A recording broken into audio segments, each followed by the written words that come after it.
파크월드에 오신 걸 환영합니다. 여러분, 혹시 최근 인터넷을 떠도는 파이코인 비판글을 보시고 마음이 흔들리신 적이 있으십니까?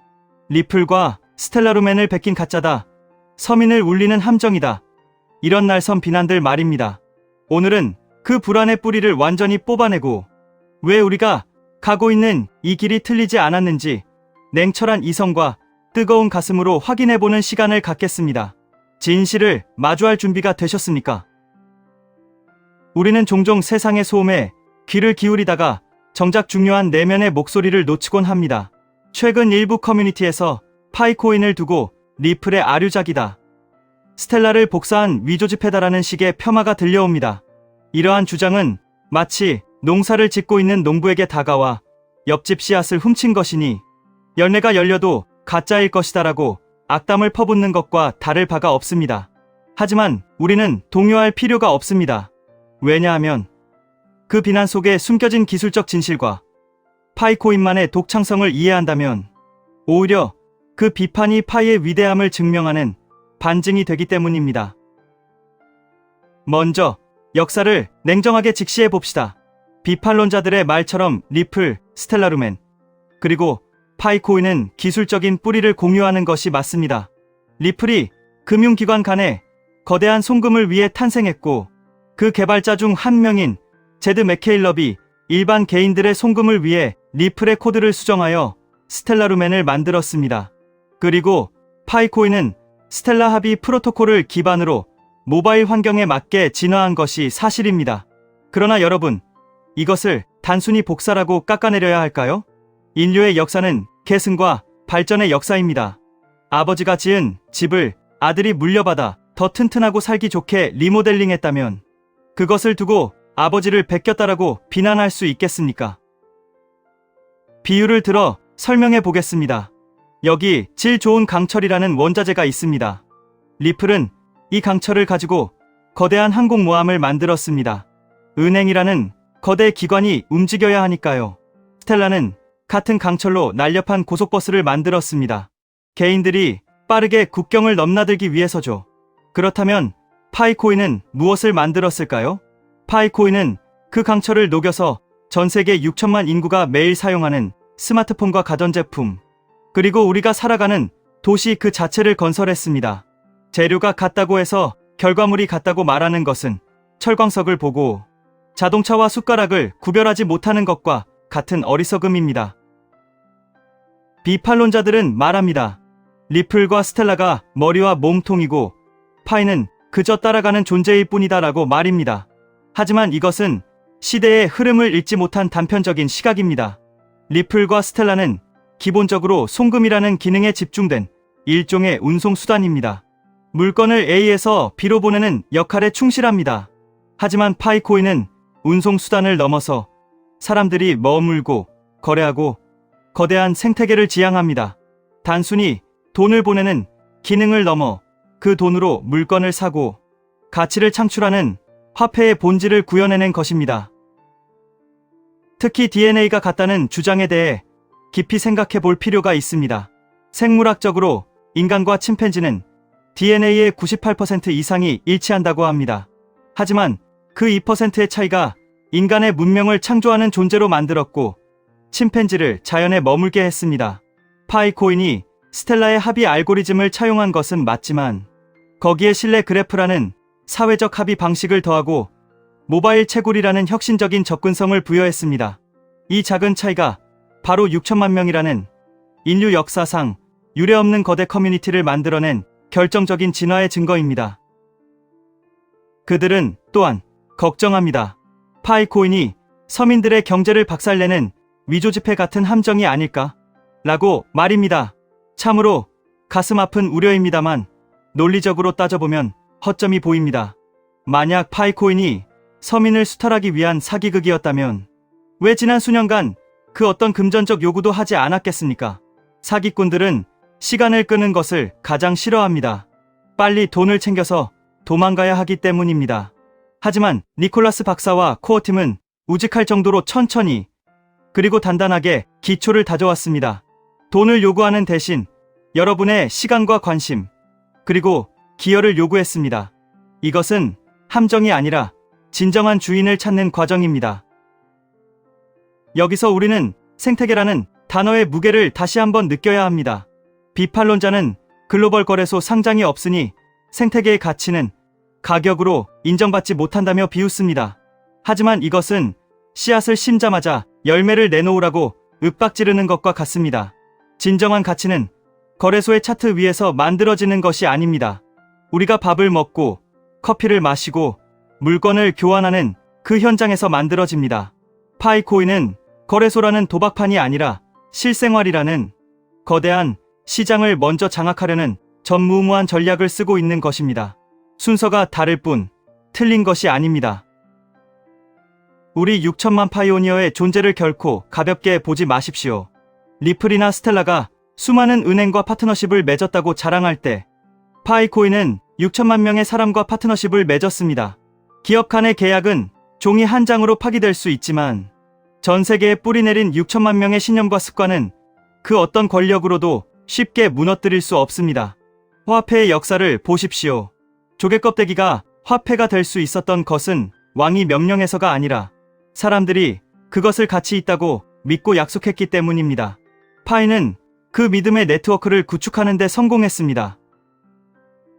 스텔라를 공부했다면 리플이 원조라는 것을 알게 될 것이라는 말 맞습니다. 공부는 좋은 것입니다. 하지만 그 공부가 과거에 머물러서는 안 됩니다. 리플이 구금융의 혁신이고 스텔라가 송금의 민주화라면 파이코인은 웹 3.0 시대의 화폐 주권입니다. 조상이 훌륭하다고 해서 후손이 반드시 그 그늘 아래에만 있어야 합니까? 청출어람이라는 말이 있습니다. 쪽빛에서 나온 푸른색이 쪽빛보다 더 푸르듯이 파이코인은 스텔라의 기술적 토양 위에서 자라났지만 스텔라가 가지 못한 대중성과 유틸리티의 꽃을 피워냈습니다. 파이코인이 인플레이션을 잡기 위해 서민의 돈을 빨아들이는 도구라는 음모론에 대해서도 반박하겠습니다. 오히려 정반대입니다. 지금의 법정 화폐 시스템이 무분별한 돈 풀기로 인플레이션을 유발하고 서민의 자산을 녹여내릴 때 파이코인은 총발행량이 정해져 있고 반감기를 통해 희소성이 증가하는 구조를 가지고 있습니다. 이것은 자산을 뺏는 것이 아니라 땀 흘려 채굴한 여러분의 디지털 자산을 인플레이션의 파도로부터 지켜주는 방파제 역할을 하는 것입니다. 파이는 공격용 무기가 아니라 여러분의 자산을 지키는 방패입니다.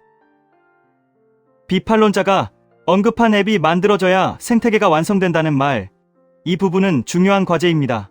하지만 이것을 비관적으로 볼 필요는 없습니다. 도시를 건설할 때 도로와 상하수도를 먼저 깔고 건물을 짓듯이 파이코인은 거대한 디지털 고속도로를 깔고 있는 중입니다. 겉으로 보기엔 흙먼지만 날리는 공사장 같아 보일지 모르지만 그 지하에서는 6천만 명이 끄떡없는 견고한 블록체인망이 완성되어 가고 있습니다. 눈에 보이는 화려한 건물이 없다고 해서 공사가 멈춘 것은 아닙니다. 또한 리플과 스텔라의 세력이 뒤에서 밀어준다는 점을 부러워할 필요가 없습니다. 그 세력이라는 것은 결국 이익을 쫓아 움직이는 자본가들입니다. 그들은 이익이 없으면 언제든 떠날 수 있습니다. 하지만 파이코인의 세력은 누구입니까? 바로 저와 여러분, 6천만 파이오니어들입니다. 우리는 이익을 쫓아 들어왔을지 모르지만 이제는 하나의 문화를 공유하는 공동체가 되었습니다. 자본으로 묶인 세력보다 가치와 비전으로 묶인 커뮤니티가 훨씬 더 강력하고 끈질긴 생명력을 가집니다. 이제 시야를 조금 더 넓혀보겠습니다. 파이코인의 노드 수를 보십시오. 비트코인이나 이더리움, 리플, 스텔라를 압도하는 수만 개의 활성 노드가 전 세계 곳곳에서 돌아가고 있습니다. 이것이 의미하는 바가 무엇이겠습니까? 특정 국가나 기업이 마음대로 서버를 끄거나 데이터를 조작할 수 없다는 뜻입니다. 리플이 중앙화 논란에서 자유롭지 못할 때 파이코인은 진정한 의미의 탈중앙화를 향해 나아가고 있습니다. 이것이야말로 진정한 미래 화폐의 자격 조건입니다. 여러분, 농부가 밭을 갈 때 옆집 사람이 와서 왜 그렇게 미련하게 땅만 파느냐? 마트에 가면 쌀이 널려 있는 데라고 비웃는다고 상상해 보십시오. 마트의 쌀은 돈을 주고 사야 하지만 농부가 흘린 땀으로 수확한 쌀은 종자가 됩니다. 리플과 스텔라가 이미 마트에 진열된 상품이라면 파이코인은 무한한 가능성을 품은 대지입니다. 남의 떡이 커 보일 수 있지만 내 손으로 일군 수확의 기쁨과는 비교할 수 없습니다. 비판하는 사람들의 심리도 이해해 볼 필요가 있습니다. 그들은 기존의 코인 투자 방식, 즉 사서 비싸게 판다는 공식에 갇혀 있습니다. 그래서 채굴하고 생태계를 확장하고 실사용처를 늘리는 파이의 방식이 답답하고 낯설게 느껴지는 것입니다. 그들의 눈에는 우리가 바보처럼 보일지 모릅니다. 하지만 혁신은 언제나 낯설고 이해받지 못하는 곳에서 시작되었습니다. 인터넷이 처음 나왔을 때, 스마트폰이 처음 나왔을 때도 세상은 조롱했습니다. 그러나 결국 승리한 것은 조롱을 견뎌내고 묵묵히 자신의 길을 간 사람들이었습니다. 우리는 지금 가치 저장 수단을 넘어 가치 교환의 매개체를 만들고 있습니다. 리플로 커피를 사 마시기엔 수수료와 절차가 복잡할 수 있습니다. 스텔라도 여전히 송금에 특화되어 있습니다. 하지만 파이코인은 지갑을 열고 QR코드를 찍는 순간 1초 만에 거래가 이루어지는 세상을 꿈꿉니다. 그리고 그 꿈은 이미 전 세계 수만 개의 매장에서 현실이 되고 있습니다. 이것이 바로 기술적 DNA는 같아도 지향하는 삶의 방식이 다르다는 증거입니다. 파이오니어 여러분, 돌팔이에게 속지 말라는 그들의 경고는 역설적으로 우리에게 공부하라는 메시지를 줍니다. 맞습니다. 우리는 공부해야 합니다. 하지만 그 공부의 결론이 파이를 버리고 리플로 가라가 되어서는 안 됩니다. 오히려 리플과 스텔라의 장점을 흡수하고 단점을 극복한 것이 바로 파이코인이구나라는 확신을 얻는 공부가 되어야 합니다. 아는 만큼 보이고 보이는 만큼 믿음은 단단해집니다. 흔들리는 것은 바람이 아니라 뿌리가 얕은 나무뿐입니다. 이제 결론을 향해 나아가겠습니다. 리플, 스텔라, 파이코인. 이 셋은 적대적인 관계가 아니라 암호화폐 시장을 성숙시키는 동반자일 수도 있습니다. 하지만 그 중에서도 파이코인이 빛나는 이유는 기술을 기술자의 전유물이 아닌 평범한 우리네 어머니, 아버지들의 손에 쥐어주었기 때문입니다. 6천만 명의 손에 들린 스마트폰이 곧 채굴기이자 지갑이 되는 세상. 이것은 리플도 스텔라도 해내지 못한 금융의 진정한 민주화입니다. 그러니 존경하는 파이오니어 여러분, 자부심을 가지십시오. 여러분은 단순히 코인을 모으는 사람이 아니라 새로운 금융 역사의 한 페이지를 쓰고 있는 작가들입니다. 비판의 목소리가 들릴 때마다 그 소리를 여러분의 확신을 담금질하는 망치 소리로 여기십시오. 강철은 두들겨 맞을수록 더 단단해집니다. 우리의 파이코인도 수많은 의심과 비난을 견뎌내며 더욱 단단한 다이아몬드가 되어가고 있습니다. 오늘 이 시간을 통해 리플과 스텔라 그리고 파이코인의 관계가 명확해지셨기를 바랍니다. 우리는 복제품을 쥔 패배자가 아닙니다. 우리는 거인의 어깨 위에 올라타 더 넓은 세상을 바라보는 선구자입니다. 6천만 파이오니어의 열정이 식지 않는 한 파이코인의 태양은 결코 지지 않을 것입니다. 흔들리지 않는 뿌리 깊은 나무처럼 오늘도 묵묵히 번개를 누르며 내일의 풍요를 준비하십시오. 우리가 가는 이 길이 곧 정답이 될 것입니다. 파코월드였습니다.